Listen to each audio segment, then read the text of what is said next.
the video on this mushroom ketchup that I made. So I made some mushroom ketchup. It's interesting. It's very umami in flavour. It's not like a ketchup as in like a tomato ketchup, but more of a seasoning like a Worcestershire sauce. So I made it, and I was like, I don't know what I'm going to do with that. I was just curious about making it. So I was kind of thinking, can we actually turn it into something more of a ketchup consistency? As you can see, it's liquid. So I've forgotten how long I made it go, maybe 6 months. It's not that dissimilar from Worcestershire sauce. Really kind of quite intense. It's an interesting thing to make, but it's watery. And I was kind of thinking, can we actually thicken it up? So I have cooked some onions. I've cooked more onions than I need because I wasn't sure what kind of ratio of onions to mushroom ketchup we'll use. So there is 200 grams worth of cooked onions in there. That probably means there's about 250 grams, something like that. And then I'm going to add, I'll have to do it off camera, and how much of this am I going to add? What we'll do, let's go on tablespoons, because I can always measure what a tablespoon is going to be.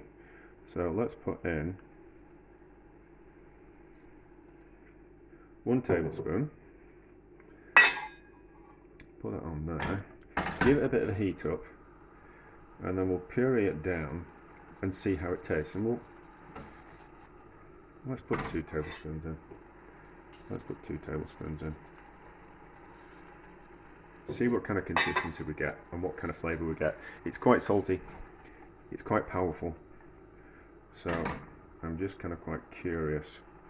It won't be a particularly appetizing colour, but it might be interesting what we do here. So puree this down, and then we'll using the onions as a thickening base of it for it really.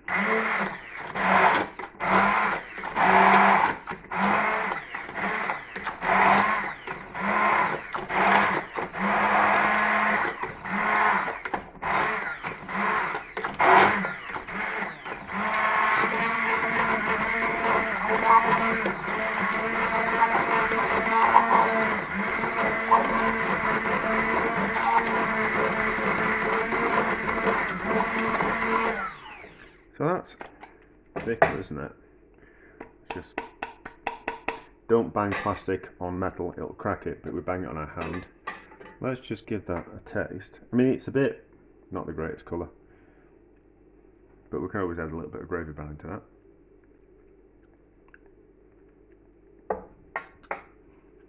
Okay, let's put another one in. It'll thicken up when it cools because we're not going to have it hot. Let's put another one of those in and then give it another blast. We might need a bit of seasoning in it.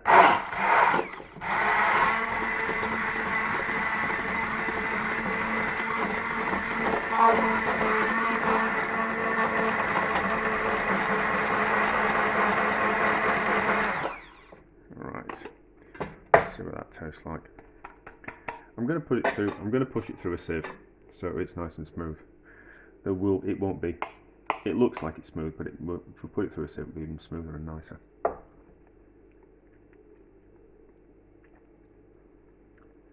Alright, that's kind of quite interesting.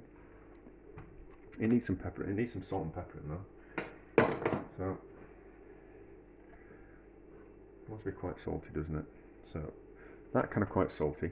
We'll pure it again. We'll push it through a sieve, and then we'll give it a taste, and then we'll see. We'll taste it again tomorrow morning when it's cold. But I'll show you what it's going to be like once I've sieved it. But you don't need. Well, no. Do you? When you, I suppose I need to describe and show what I'm doing, because not everyone knows about chefy techniques. So, get that out of the way. Gas is off, yes it is, that's fine. So, just a fine sieve. Get that out of the way. Just a fine sieve, and then we'll just put that in there, and then we'll push it through the sieve.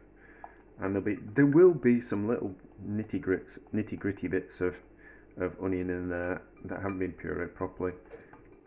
So it just makes a nice smooth mixture.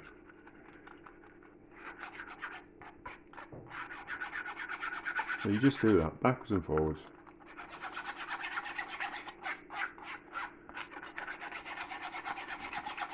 See, I can feel the salt that hasn't melted. Should use free running salt, but you can see there's some bits of onion in there. But that's all I mean when I say just push it through a sieve, and it'll just be a smoother consistency. I will also add that when something is chunky, and then when something's smooth, like you push it through a sieve, it does change the flavour of things. Well, maybe not the flavour, but it changes the mouth, the feel that you get in your mouth when you eat it. So therefore, it gives the appearance, the idea that it tastes different. It might not necessarily taste different, but it gives the impression that it is different. So, fresh spoon.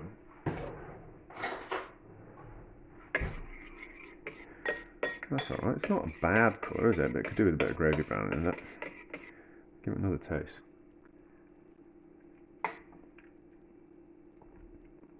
That's kind of quite interesting. Needs more salt in though. You can put some salt in. Make it kind of quite salty. And you probably could do with some vinegar in it as well, but I don't want to turn it into like a pickle. I don't want the vinegar to take over the flavour of the mushroom ketchup. So that'll melt slowly. We'll give it a mix around. We'll put a plate on top of it, and we'll put it in the fridge, cool it down overnight, and we'll see what it tastes in the morning. However, things like this tend to taste better over time. But anyway, we'll get an idea.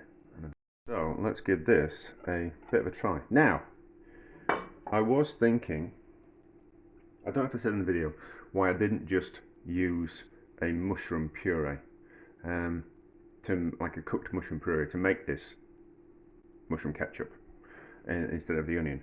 But I was my reason for that was that mushrooms tend to go a little bit slimy, so I didn't kind of want to do that. I didn't want a slimy texture of mushrooms, which is loads of people don't like mushrooms because they have got that slimy kind of texture. So I didn't want that. I actually just wanted a puree, like a neutral kind of puree kind of flavour. So let's give it a go. It's actually been a couple of days because I worked yesterday and I just didn't have time to give it a taste. So what does it taste like?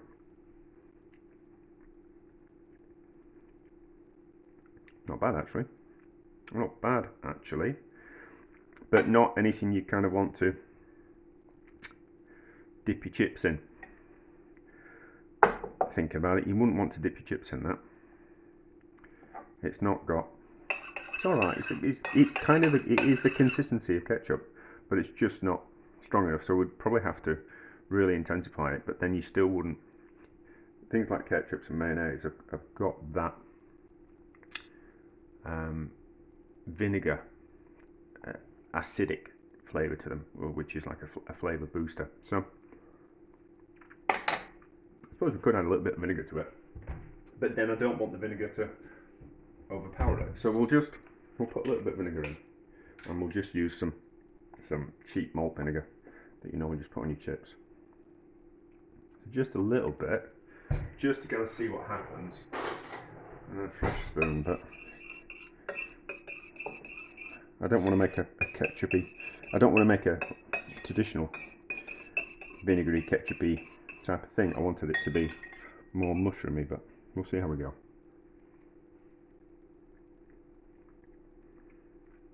Now you see the vinegar just wants to take over, and it's not that,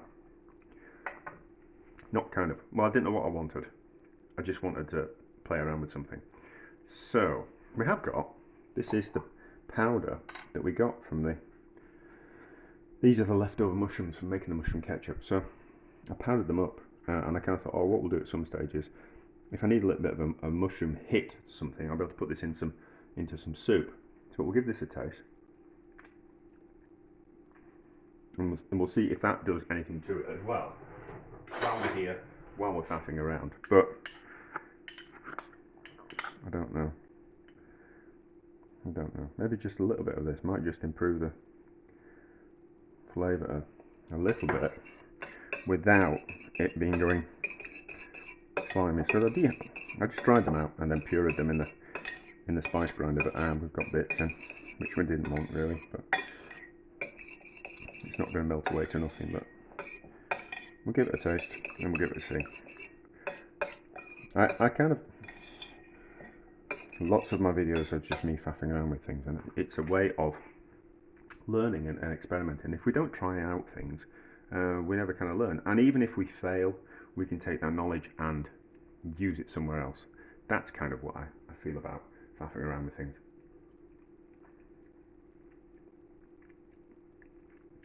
That's really intensified it, is that? But I don't know what practical uses it has. Is you're not exactly going to, going back to it, you're not going to dip your chips in it. I don't know what you use it for, but it's kind of interesting. But if you, but utterly pointless, because if you wanted to improve something's flavour, you'd just make mushroom ketchup and you'd just put mushroom ketchup into something, like you would do with a Worcestershire sauce or miso paste or a that type of thing. You know, like or soy sauce. You know, that's what you do. You don't need the onions in it. So, so from that point of view, utterly pointless. But it kind of makes something. But I don't know what you actually use it for. It seems a long way to go around things to turn mushrooms back into that. But anyway, maybe at some point in the future I'll have a random thought about it and think how it could be used. But from all intents and purposes at the moment, interesting, but completely useless. So, failure.